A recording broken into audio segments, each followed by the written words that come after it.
Hi everyone, and welcome to Learning Plan 5. In this particular learning plan, we're going to be covering the following competency: analyze the multicultural and diversity issues in the service delivery and human services. So what are the multicultural issues that we think we're going to face?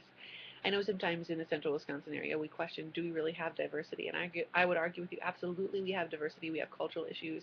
Even just looking at something as simple as gender lines, males and females, the way in which we have different values and different belief systems that have been intrinsic since we were born, and how those apply when we're working in the human services field.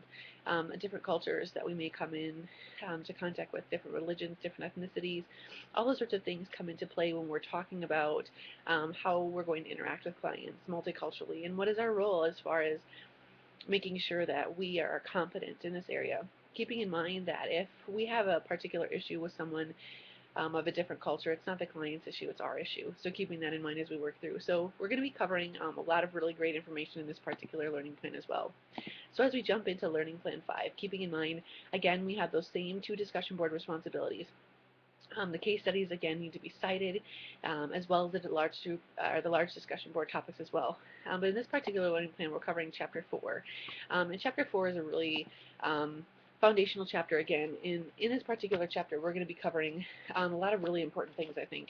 And obviously, we're going to be talking about codes from a diversity perspective. So how do our codes sort of morph into applying to um, diversity and ethical issues, cultural values, sexual orientation, matching the client and the counselor. So keeping in mind there are going to be probably situations where maybe you don't work the best with a particular client, and figuring out whose issue is that, who needs to own that, and then what you're going to do about that.